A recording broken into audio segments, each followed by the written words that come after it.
Hi, I'm Abigail, and I'm addicted to money. So for the next 50 seconds, I'd like to feel dirty, inconsiderate, manipulative, and ashamed. I apparently agreed to play the game of life by the rules made by the rich in order to make them more rich. And because I feel powerless and out of control, I am asking you to listen to this ad for Anchor. If you haven't heard about Anchor, it's the easiest way to make a podcast. It's free. There are creation tools that allow you to record and edit your podcast right from your computer or phone. Anchor will distribute your podcast wherever you can get podcasts. You can make money from your podcast with no minimum listenership, and everything you need to make a podcast is in one place. So download Anchor for free on the app or go to anchor.fm to get started. So, yeah, that's all I have. Thanks for letting me share. You're listening to the Manic Pixie Weirdo. I'm Abigail, your host, and this week we are back with Adam Nutter from the Cult of Us podcast. Or is it Cult of Us? Or is there Cult of Us, just Cult of Us. Okay. I keep saying the. I don't think that's correct. It doesn't matter. People will get it. I think people will find it. Cult of Us. Yeah, Cult of Us podcast. And we're going to be talking about all things comedy and like scam related. I kind of wanted to make that other episode that we did, that shorter one that got interrupted, which was totally fine. A bridge episode. Chaos is at my goddamn house. It's was so like fine. wife and dogs barking at me and goddamn yeah, it was not. But now I'm at the studio, no distractions, so we're all good. Literally, no one cares. We don't care. It's super chill. That's just kind of the vibe I want with this podcast. That's what I'm going for anyway. But I wanted that one, that other one, to be sort of a bridge episode, to like talk about comedy and then like, I mean, scams also too, but more than just like scams, but like, how do you make something serious like that? Something that, you know, affects a lot of people, that very, very easily could be blown out of proportion, you know, get canceled for it immediately, you know, my grandmother, you know, just all the hate in the world. How do you take something serious like that and A, attempt to make it funny for a lot of people, and B, if you successfully make it funny, how do you navigate that? Like, do you have to put like a PSA on like at the front of that and be like, these are just jokes, everybody, like, no, calm if you do down. that, it's what's the point of doing comedy, right? It's like Right. the whole point of it is like I'm a crazy person. Well, I mean, for me anyway, it's like so how I am on like comedy, even podcasts and stuff, is like I just play a very over exaggerated version of myself, right? Yeah, Right, that's well, kind of like. isn't that what comedy is supposed to be though? I mean, no, some people play themselves, some people play a completely different character, right? Like yeah. I am true to who I am. It's just I make myself just a little more like intense or a little more crazy just because it's funnier, right? So it's like I am also like that in real life in some things for sure. Like I tell stories in the podcast that are they're real stories. Like I'm not embellishing the story. Like I'm like Right. people are like, are you a crazy person? It's like, no, I definitely am. But Yeah. like 100%. but 100%. But it just a lot of when it comes to like anything serious, like scams, terrorism, fucking cancer, whatever, right? Anything serious, there's pieces of funny in everything. Right. No matter what it is. And we could all, even if you want to agree with it or not, like you have to take your emotions out. If you're how angry you are, or how happy you may be, or sad, or whatever the case may be, we could all strip down and go, well, we all agree that that's kind of universally funny in a sad situation. Like, let's say like a death, right? You'd be like, well, that fucking Uncle Ricky's a real fucking asshole. And then everyone would be like, oh, we all have an Uncle Ricky. You know what I'm saying? Yeah. So even though the event of, let's say, your mother dying, your father dying is very sad, and that's a sad thing that a lot of people could be like, oh, I don't want to talk about my dad dying. It's like, no, but that's not the joke. The joke is the carnival around your dad dying, right? Yeah. So like your uncle's an asshole. The fucking coffin fell. It rained. Whatever. You know what I'm saying? Yeah. Like that's the funny in it. It's not like. And this is why I hate cancel culture. Is like, because cancel culture will be like, you made a joke about a dead dad, and you're like, no, that's just the vessel. Right. It's like the setup or whatever. I don't know. Yeah, right. Structure. Yeah. Setup. So dead dad or whatever, or cancer, that's the vessel. The jokes are everything else about that, not cancer.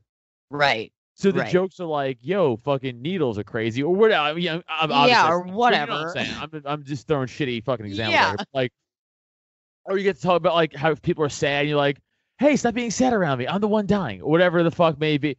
That's the funny shit. You know what I'm saying? That's the funny. But cancel culture goes, no, cancer's not funny. You can't make jokes about. It's like, well, you're an idiot because you don't have Right. nuance, and because you don't have nuance doesn't make me or other us not good or make us not funny. Right. You're dumb. You're dumb. Yeah. Like you're the dumb one. Yeah. No. I mean, I love Bill Burr. I think he's Yeah, hilarious. I mean, I don't know how people I can't keep up, first of all. I cannot keep up. I don't know what's happening. It feels like every other minute that I like open Twitter or some sort of social media app, some new person is being canceled for something I don't know about or don't really care about. But I like Bill Burr. And I saw him interviewed. I mean, I wasn't there. It was like a YouTube video or whatever, but he was he was in like Good Morning America. I don't know, some like one of those bullshitty shows like Good Morning America. And they were kind of asking him the same thing. Like, well, you know, like cancer's like not funny, you know, like and he's like, yeah, no, that's not, it's not what I'm trying to say. Like, first of all, you're coming to a comedy show. So just go in understanding that you're here to I'm here to make you laugh.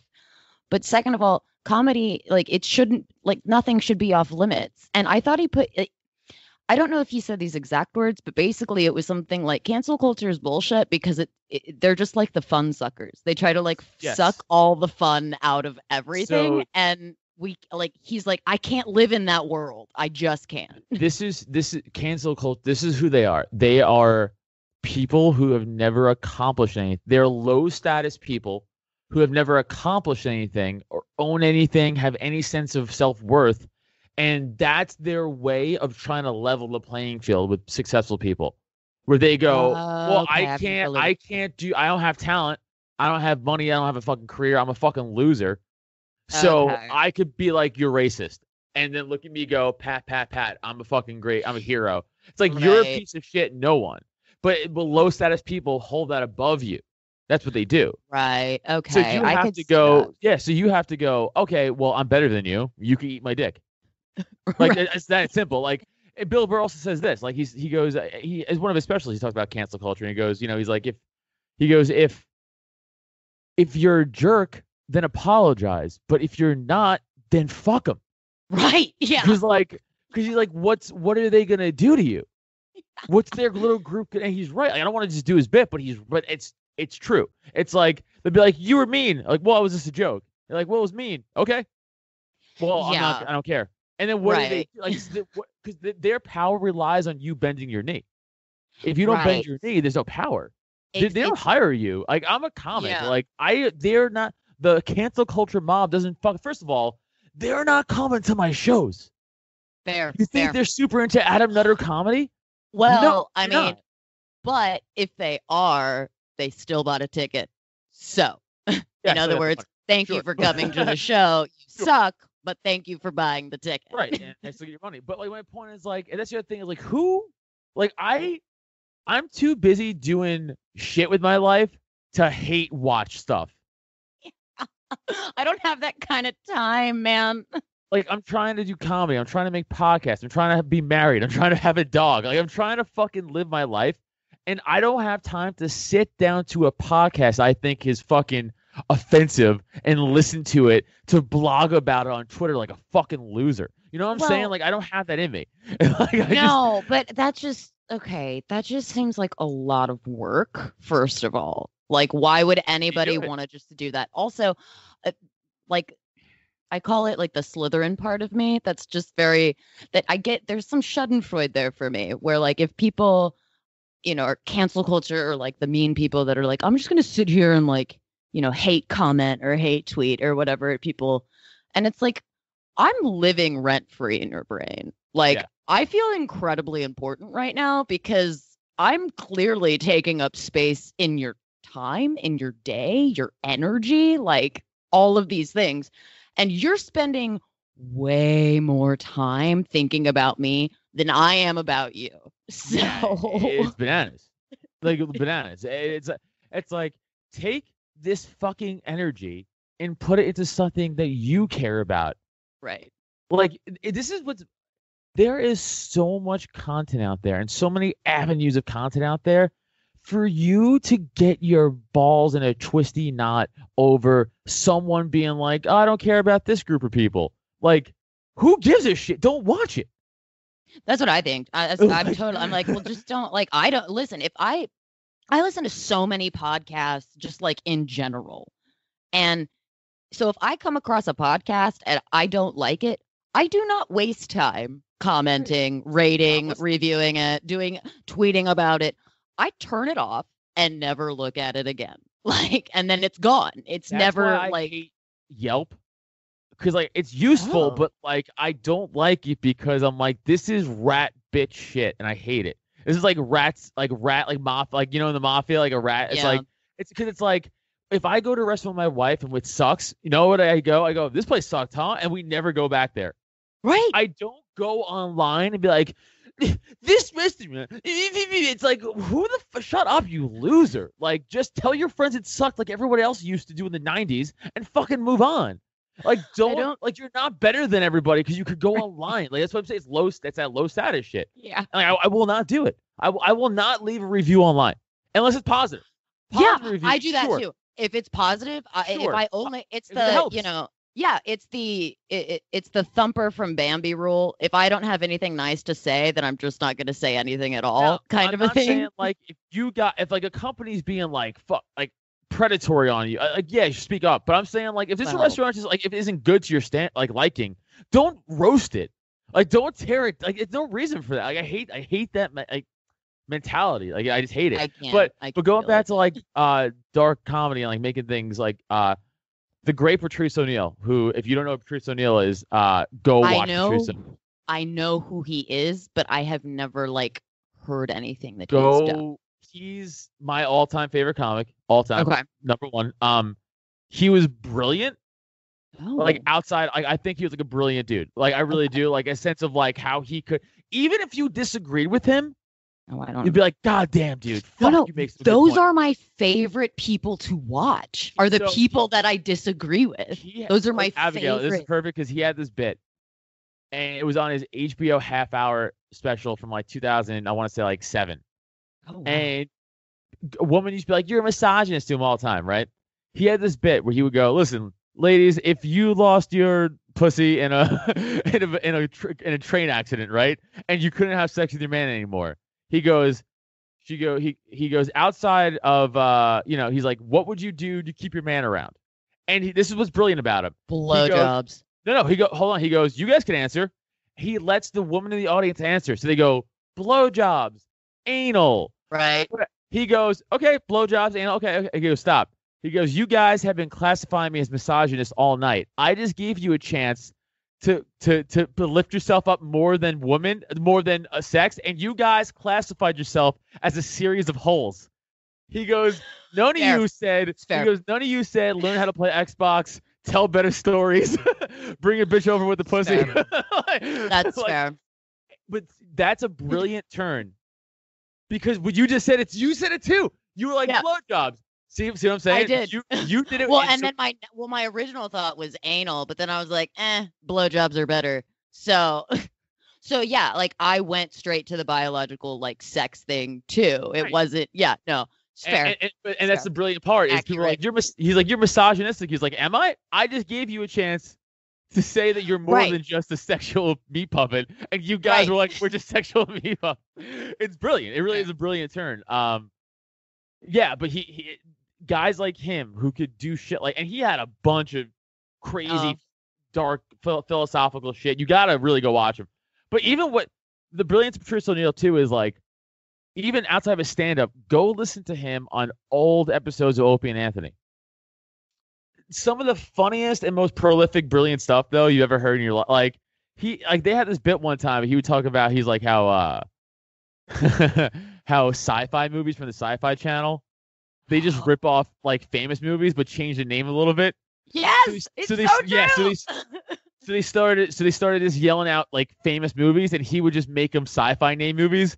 So they would be like, So someone goes Jurassic Park, he goes Dinosaur Forest, like shit like that, like is like the brilliance of him. Like you got to go watch him, but yeah, so like him, Jim Norton, Dave Chappelle, Yeah, love him. Bill Burr, they can make really dark, Yeah. fucked up things very funny. I love David it. Tell, David Tell's an all-time great at that too. A lot of guys, and again, I'm not personally. I talk about myself a lot, or just like even some observational stuff. I'm not talking about anything like I consider controversial. I don't talk about politics, right? Even though like I'm a Right. political dude, I don't talk about politics in my comedy. I don't talk about like anything like I don't talk about like rape or anything like that, right? So like that's out. Like so it's none of that Yeah. is like controversial thing. So like I'm pretty good. I talk about like just drug stuff, marriage stuff, again like Oh, yeah. stuff like that, like just funny shit about me that you guys be like, ah, you fucking idiot. Like I make myself the butt of the joke a lot. Yeah. So you can't really get mad. you know. Well, you can. It's just unfounded You know what I'm saying? anger. It's just like I'm limiting, and I'm not doing that on purpose, right? I'm not doing No, that it's because just of cancel like- culture. That's just my comedy, so I'm kind of lucky. Right. But friends of mine, that's who they are, and like they have to battle that, Yeah. Yeah. and they're not that people. They're just fucking funny dudes. Right. And I'm talking about like of all skin and race color, like white friends of mine, black friends of mine, like who get shit on for being like you can't say that. I mean, he's like, I'm black. What do you mean I can't say the thing about a black guy? And like shit like that. Like it's crazy. Yeah. It's just, I can't even. Well, and again, cancel culture. I don't even know what happened. I like Louis C.K. I liked his last special on Netflix that he did. It was fucking 2020, brilliant. right? Or whatever it was. Yeah, or no, Yeah. no, the one where he like talks about abortion and he's Wasn't that called like 2020 though? The name of the special was called like 2020 or 20, wasn't it? Oh, I don't know. I just remember it was But yes, the but most recent one. that's what's brilliant about him though, and that's the nuance of that perfect fucking example. Yeah. Because he's showing both sides, right? He's like, Yeah. He's like he's like, he's like, they think babies killing- are dying. but he's right. Right. He's 100, and like, and then you have some people who are on the far left look at that and be like, eh, and then you have some people on the far right look at that and like, eh. It's like, yeah, but he's showing the nuance of both sides, and you Right. guys are just tunnel visioned. Exactly. I love his comedy. I think he's hilarious. I mean, I just feel like more and more comics that I see are either getting canceled for some stupid bullshit that I'm like, why is this even a problem? Like, don't we have bigger problems to solve? Don't we have other things we should be doing than trying to?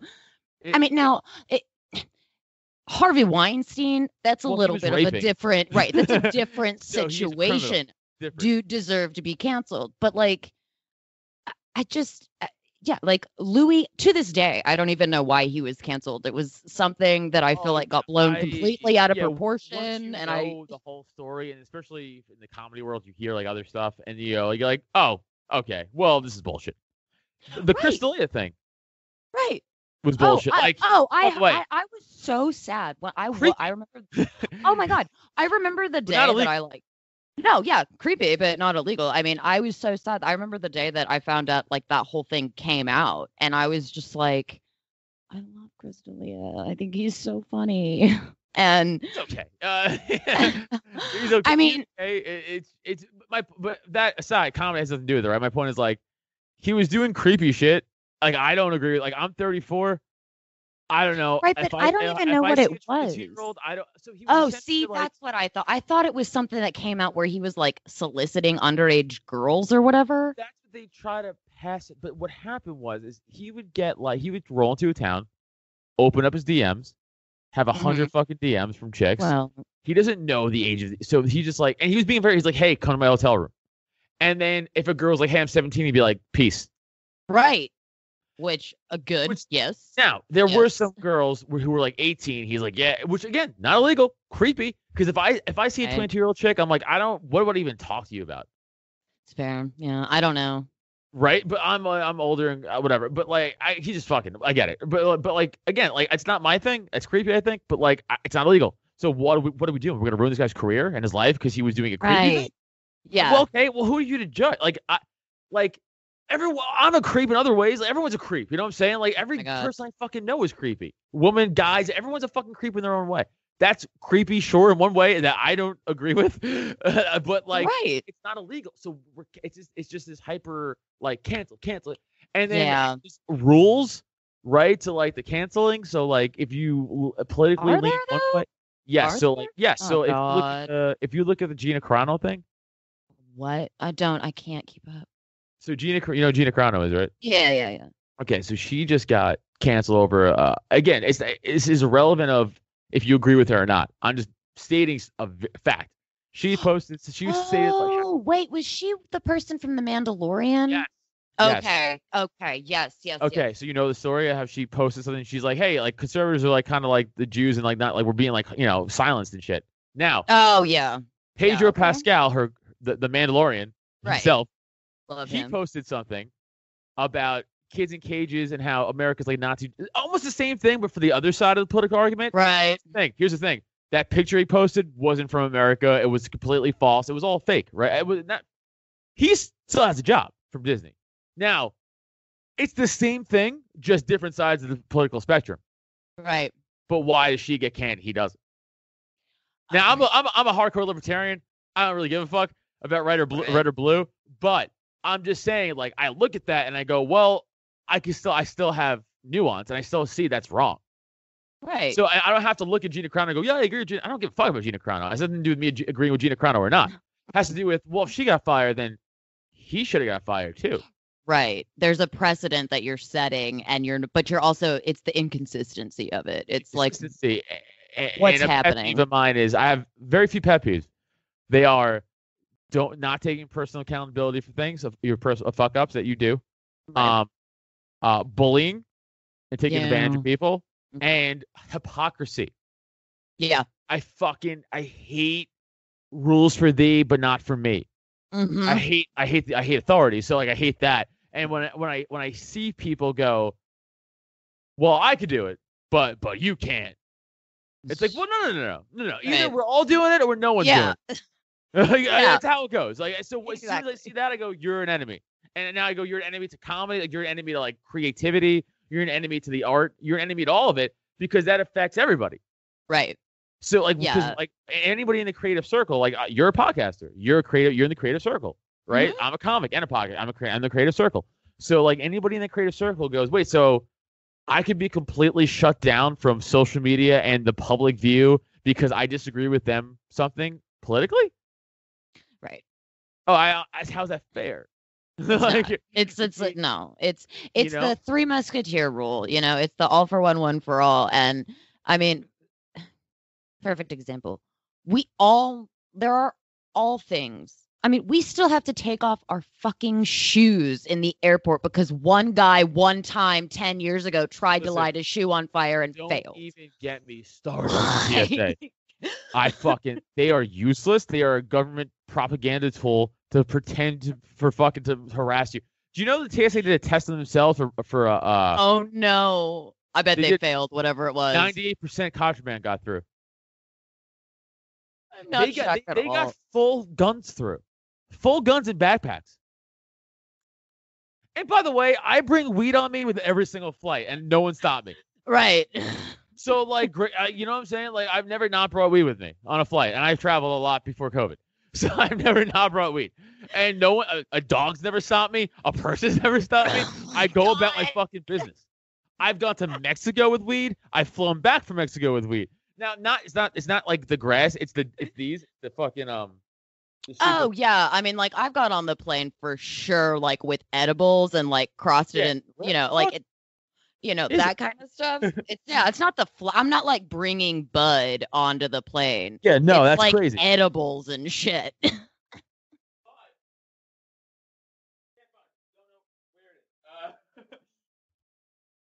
Don't know where I put my weed, but it's that's a problem. You should find that.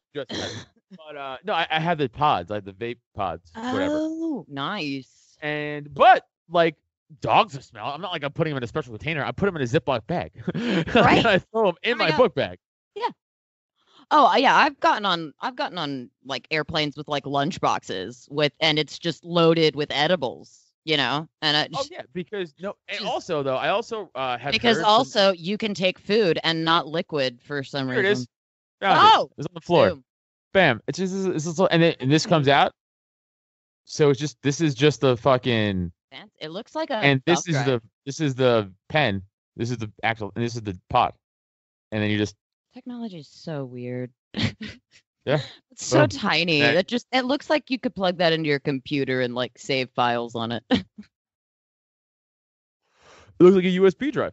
Yeah. I also heard that TSA they've been told not even to look for weed anymore. Like it's like fuck it. Oh yeah, I heard that too. I didn't know if it was true, but I remember we went to Nevada and I was like, "Well, what are the rules?" And it was basically like, if we find it, we'll like take it from you. So like, don't make it easy to find. Yeah. So I also have a medical card for Pennsylvania. So like if anyone ever stopped, I'd be like, oh, I forgot I had it on me. Right. My bad. Like, oh, I have a card, so I'm used to it's medicine. It's medicine. Right. Which it is because I have fucking head trauma, so that's why I have Right. No, it's 100% medicine. It's but like it's weird how we classify that shit. I know, but it's but no one's ever given me shit, and they've gone through my shit, and I was like, yeah, fucking. Oh yeah. I forgot one time I had like a knife at the bottom of my bag. It was because it was like one of those flip knives that because it was a bag I don't use very much, And, oh no, not a butterfly. That's like so a gravity fancy. knife? Just like a flip knife thing that guys guys carry for whatever reason. And I just like had it in a bag and they pulled it out. I shit you not. They pulled it out, opened it up, like test swabbed it.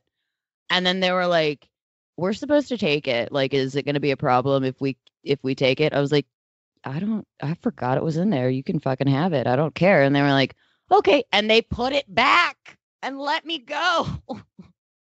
Yeah. So, whatever. I don't want to get into the whole libertarian thing, but like, yeah, TSA is garbage, but like, yeah, it's just stupid. It's nonsense. But, I do have. That's just like what I mean by like, the reason we still have to take our shoes off on a plane is because one guy one time tried to light his shoe on fire 10 years ago and it didn't work. And to this day, we all still have to do it. So if we're going to use those rules for that, then we need to do the one for all. Like if there's one person that fucks it up, then you fuck it up for everybody. And by the way, even with the shoe thing, half the time I don't take my fucking shoes off. I'm like, do I do this? And they're like, no, just go. I'm like, stop yelling at me. I'm like, I don't know what to do. The rules are different for every airport I go into. They seem angry. Some seem angry. A lot of them seem really tired and just like don't give a fuck. Because they're dumb people. That's why. I don't respect them. I just don't. I don't give a shit. It's fucking. It's like your job's meaningless. Like you're not stopping the next 9/11, you idiots. Like it's so stupid. Right. And I'm also pre-checked. I'm also TSA pre-checked. So I just fucking it was so worth the $85. It's $85 for once, $85 one-time fee for 5 years. I've been looking into that, and it's looking better and better the more I look. It's so worth it. Again, I was traveling a lot more before COVID, so it was definitely worth it. Here's the fun thing about it: anyone who's with you on your ticket, they get pre-checked too, and they can come with you along just for that flight. But as long as they're on you with the trip, but they get pre-checked along. Yeah. You can't just like go grab a person But if they fuck it up, they can fuck it up for you too. Fuck. So if they get popped, they can pull your pre-check. So like you gotta be careful. Yeah. So like when I bring my wife with me, I trust her because I know. So like, but anybody else, I'm like, go with the fucking security, dude. I don't fucking know. I'm not losing my pre-check. I was gonna say I have super bad trust issues, so I don't know if I'd be bringing like friends or shit. Like my husband, maybe I might, but he might also fuck it up. So we might have to like do it separately. Fair. I have a bit about the TSA and my stupid ads. True story thing that I did with them. Question about that. Side note, and then you can tell it. No, I'm not gonna tell because I hate doing my ads. I'm just saying that's how much I hate them. It's like I actually wrote a bit about it. A true story that a lot of rage. Every time I go to the TSA, I do civil disobedience to them. And then this is the story of like me looking like an asshole though, and it's a funny but it's in my act about it. But yeah, I just hate them. But I'm sorry, go ahead. What was your question? That's fair. So like, how long would you say like on average your act is total? And then like, how long does it take you to write? Like, I don't know, an hour or however long your act is. So, I mean, I just do what I get booked for, right? So Right. if I'm being honest, Yeah. I have, I would say, a pretty good 20 to, no, 20 minutes. I have a pretty good 20 okay. minutes of comedy, which doesn't Cool. sound like a lot. But It's fucking long as because shit. I have hours of shit. Like, Right. if you're saying like, hey, put together your best stuff, Yeah. I could put together a pretty good 20 minutes. But if you're like, you want to kill an hour, it's like, I kill an hour, sure. But you're gonna have 20 good minutes, and then we'll see. Like, because I'm not a headliner. I'm a feature. At most, I'm a fucking feature, right? So like, I know where I am now. Let's right hope. now, where I'm now. I'm 8 years in, right? Right. So like, I could probably headline a 20-25 minute gig, right? But like, I can't headline an hour. Right. So I could do I could do like a headlining gig, like a brewery show or something like that for sure. Oh, cool. But like at a club, no fucking way, no way. I'm not passing any clubs, right? I'm past 0 clubs. So like no. So I don't have, so How do you get like? What's the process with that? How do you get past? gotta fucking just make friends at, like other comics, get you in, meet you managers and bookers, and like maybe you'll get on a show and they'll see you and like come back again, and they'll put you on a showcase and you gotta like impress them, and then you get. But like, yeah, it's fucking. I could never do it. Right I don't before like COVID. people. Right before COVID hit, Aaron Berg, who's a very great comic from New York, he had a show he did with Karen Feehan, who's a very good comic too, at the Stand Comedy Club in New York. It's called Monday Night Frantic Show, and he gave me a spot on it, and then COVID happened, and I never got to do it. And that was my chance to get in front of like the guys at the Stand, like the bookers and shit, the Stand, and just get seen there. Because I hang out there all the time. I have a lot of my friends go there, who don't work there. So if I'm in the city, I'm hanging out at the Stand, right? Because that's like the Stand is kind of like the comics. It's like they're like against cancel culture. You know what I'm saying? They're very pro. The Stands, like the Legion of Skanks, do their shit there. Like they're very pro comedy play. So we all fuck around with the Stand. Like the Cellar, shit like that. But I don't fuck around with the Cellar because I'm not good. For Cellar is the best on the East Coast. The Comedy Cellar is the best comedy club where the best comics go on the East Coast. It's like the Comedy Store for New York. Yeah. And I know where I am. I don't deserve to be on the Comedy Cellar stage. I don't. Like I know where I am at. Like I could be at other clubs, not that one. That's not where I am. Cool. So I have to work my way to that. That's where I want to get eventually one day. But the Stand thing, fuck yeah, that sucks. But that's how you get past the clubs. You pretty much other comics vouch for you, and they'll take you in. Like, hey, check them out. Like, give them a look, and then they could be like, yes or no. And if you say no, they'll be like, hey, come back, try again. Like, there's stories of guys who at the comedy store got turned down like fucking 8 times by Mitzi Shore before they got passed. It's like, oh my God, wow. Yeah, it's rough. But to answer your other question, like how long it takes me to write. So some guys could just sit down and write. I think we talked about this last time, maybe. Like I think some guys a little bit. just write. They can just be like, I can write for an hour a day. It's like, okay, cool. Well, I can't. Yeah.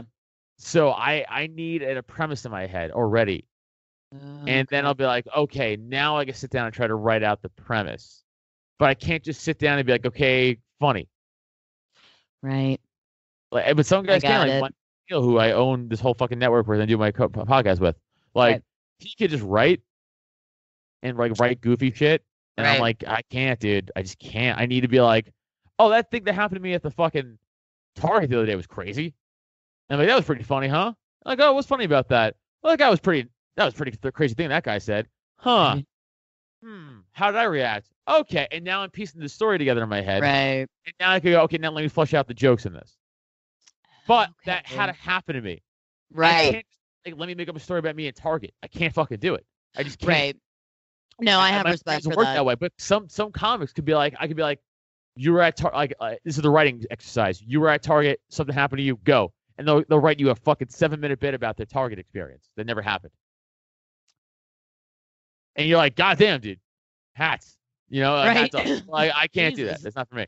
So to answer that was a long-winded way of saying everyone's different. That's my way of doing it, though. Is I need a premise, and this is how it happens a lot. I'll be in my car driving, just thinking of listening to music, singing along, and then be like, I'll be like, huh, that's a pretty funny thing I just thought of, and I'm like, that's a pretty funny thing I just thought of. That is a pretty funny thing I just thought of, and like and then it's just like snowball, Right. and I'll be like, wait, write this down quick, and I'll like pull over and like write it down on my phone so I don't forget it. I have brain trauma, so I forget everything. And then I'll try to work that out. But yeah, I just can't do what everybody else does. Yeah, I don't know. I take issues with the whole having to like get past it stuff. That's really intimidating. I don't like people. That's just not my thing. No. You should write into comedy. No, just no. I can't. I don't do other people. It's like it gets complicated and weird when you add another person. It's like I'm good in my head. It's fine. Comics are also like, luckily, like me, Neil, myself, like a few comics I have friends of mine are like have it together because there's so many. Ooh, I bet that was like, fun. Untrustworthy pieces of shit. Like they're just messes, and they have fucking just they're unreliable. Not even like on purpose, somebody just unreliable and like I'm like, hey, how could grown men not have $40 between you? Like shit like that. You know what I'm saying? Like get it the fuck together. Like, you know what I'm saying? Like, yeah. And Neil and I, like Neil for real, guys. Come on. Like, Neil has his house, and then he just the studio I'm in right now is the basement of another house he bought next to his house now. I have my house. I'm like, guys, like we're adults. You gotta fucking figure shit out. Like, you gotta get it you know what I'm saying? And then on top of that, you have guys who are just like fucking flaky. And I'll be like, hey, we can do that thing. They're like, yeah. And they just fucking never call you about it, or they never show up. It's like, right. Fuck, man. It's like, yeah. See, I'm a flake if it's like, we have to go meet this couple for a double date. I'm like, can we not? Can we like call and cancel? That's different. Like I'm that kind of flake. That's but like social shit though. It's about like professional, like. Right, but in like, but hey, in like a professional setting, like yeah, and then never thing, right? Like we had a thing for tonight. I fucked up and completely forgot that you were on the East Coast, and I got and I even had like a thought about it before. I was like, I hope he didn't mean 8:30 Eastern time.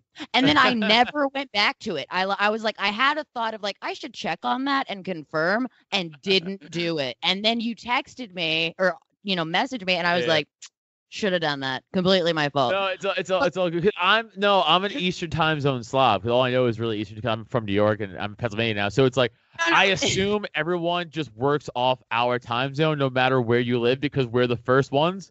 So it's like, well, you have to kind of operate off us anyway.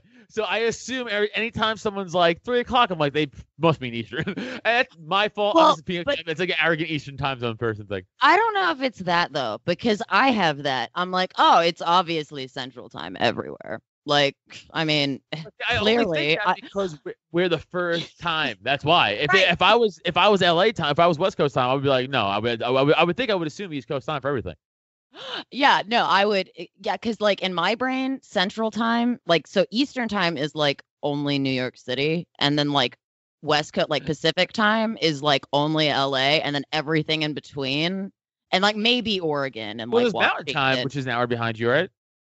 Yeah, but that's like El Paso. That's like only El Paso and Texas is on Mountain Time. Oh, and like Colorado and like all those. Right. Yeah. And then, but like in my brain, it's like Washington, Oregon, and California is only Pacific time. New York City is Eastern time, and then everything else is just hold on, is Washington, Oregon, and California not all West Pacific time? No, they are. They 100% are. Okay. But like in my brain, it's only those 3 states. Fair. Like none of those other states exist, and they're just they're just Central time. But everything else, literally 45 minutes from Staten Island. New York, where I live now.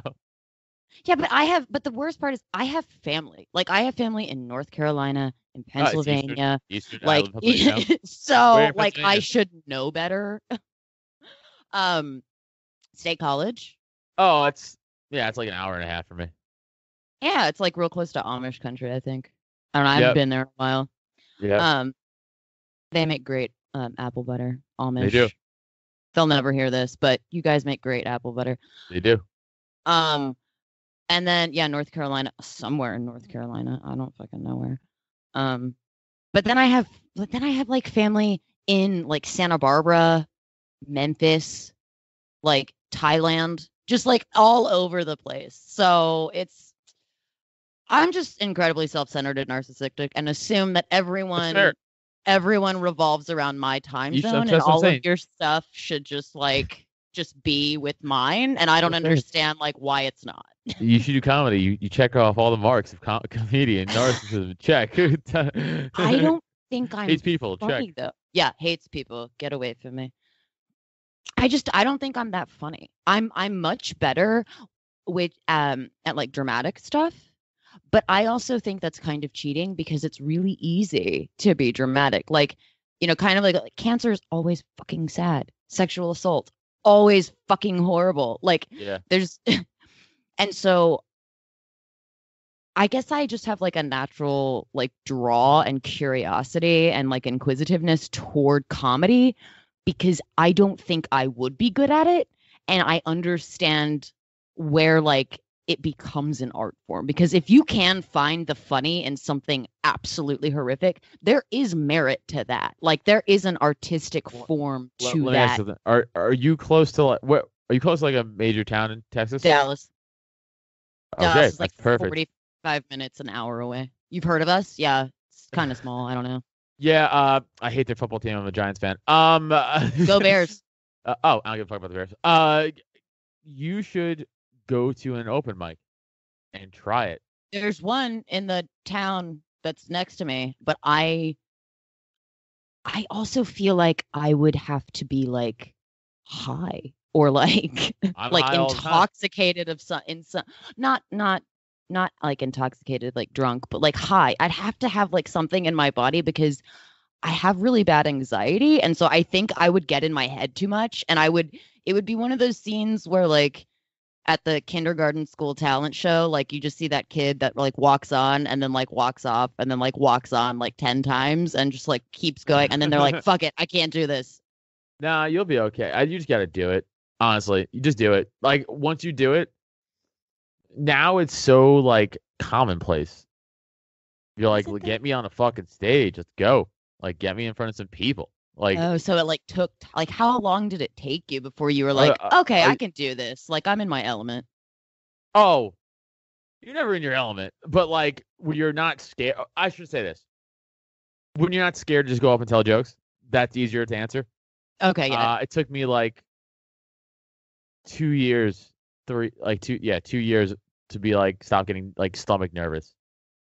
Okay, but like how often during those like were you at an open mic like every day or Yeah, were you? Yeah, Okay. so I was so when I was 18, living in Staten Island, Manhattan's right across the fucking river. I would go 4 times a week and hit like 2-3 mics a night. Oh, okay. It was Manhattan. It was very easy. Right. Well, yeah.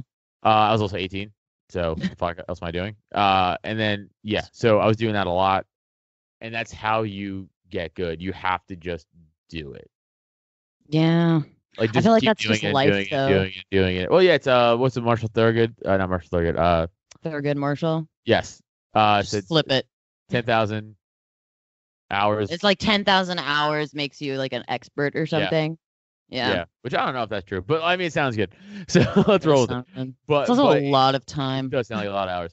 But I mean, yeah. So it's literally just you go out there and you're like. Yada yada yada yada. Okay, now that didn't work. Okay, well, what worked in that? Okay, well that line worked. This line didn't work. Let's rework that second line, and then you go back off a second time, and yada yada yada yada. Second line, and you're like, okay, that worked better. What can we work on that? And then and then some crowds like, I don't like to blame the crowd ever. Right. It should be your job to, but there are occasionally some crowds where it is their fault, and they're being assholes, and no matter. How I've heard that about Boston. I've heard that about Boston comedy. I'm like, you guys are just fucking not cool. Like, it's like it's just dicks. Like, but that's rare. That's pretty rare. And if you hear a comment like this fucking crowd, I'm like, no, it's you. Okay. Probably you. It was probably you. Like, if I eat shit or I like if I have a lull on a set, I'm like, it was what didn't I say? Right. You know, it's not like, whoa, these fucking assholes are fucking.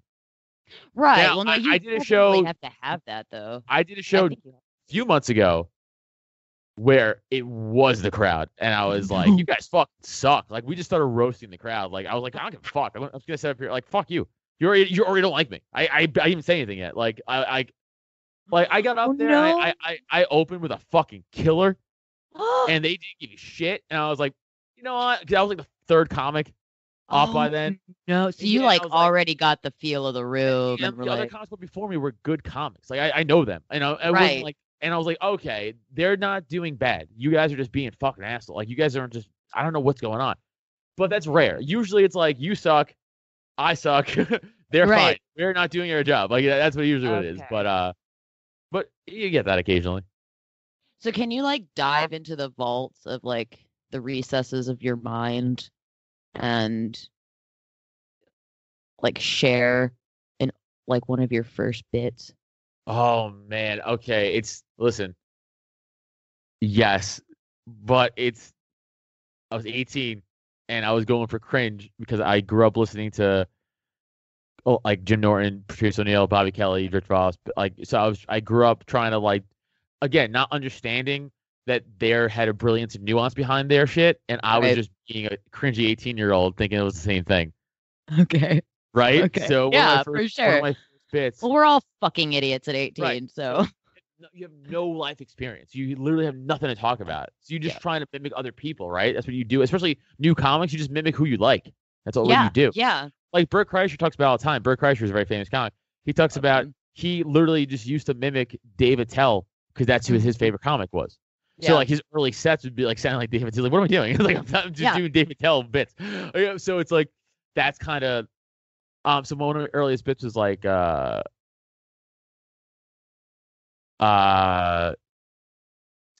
shit, now I can't something like something to do with first dates, and like it's always cute when they never really realize you're looking at them through the fucking like the tree line or something like that. I was making like a rapey joke, like a creepy rapey joke. I was gonna be like, you creeper. Right, but that's the right. And now, especially in today's climate, this is 2005. Oh my god.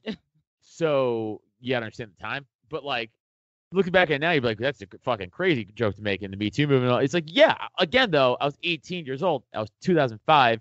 I'm just trying to be cringe because I thought that's what was funny, and not realizing like those guys aren't doing that. They're doing that, but in a brilliant way. I'm just being an asshole. Right. Right. So like it's this cringy shit. But one of my first jokes that ever worked, and I don't tell it. I haven't told it in a long time, so I will tell it. I will tell it. It you was heard it here first. Well, it was first, my cousin Mike is gay, and he was born that way. And I know for a fact you're born gay because when my cousin Mike was born, he was born via C-section, so he came out through the belly. So ever since life, my cousin Mike avoided pussy. Or ever since birth, my cousin Mike avoided pussy. So great. that's the joke, right? So that's the first joke that I ever wrote that like got like a good laugh. And I was like, oh, okay. But that joke kind of sucks. Like, it's not that good. It's a whatever joke, but it's a fucking. It's pretty good. It's pretty whatever, good. It's a whatever joke. It's a whatever joke. But like, it's such like a jokey joke too, right? It's almost like it's like a da da da da da.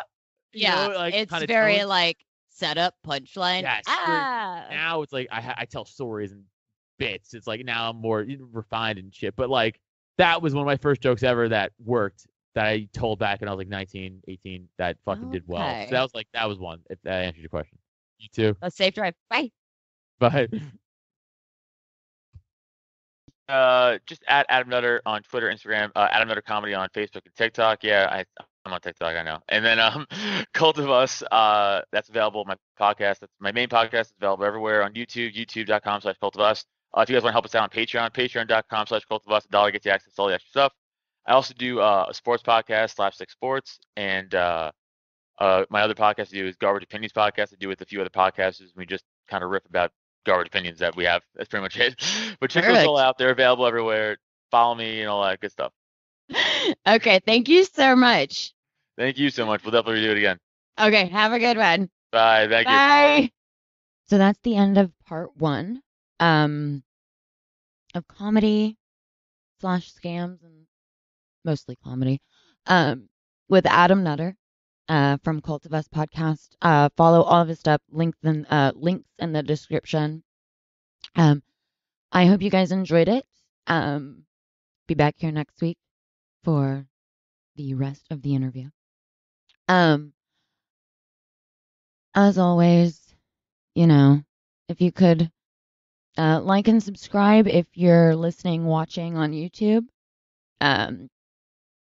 Comment down below if you have a different relationship with comedy, or you think we're both insane, or whatever. You can always, or if you have a topic that you want to hear us talk about, you can always email us at ManicPixieWeirdo@protonmail.com. Follow us on all the things. Twitter at MPWeirdo Podcast. Instagram, _main_weirdo1. That's our Instagram. Working on getting up the the Pinterest page. Rate and review us on iTunes. It supposedly helps us out a lot. And it's really lovely. I love to hear y'all's opinions on stuff. Thank you so much for listening, and as always, be kind and stay weird, guys. Bye. Thank you.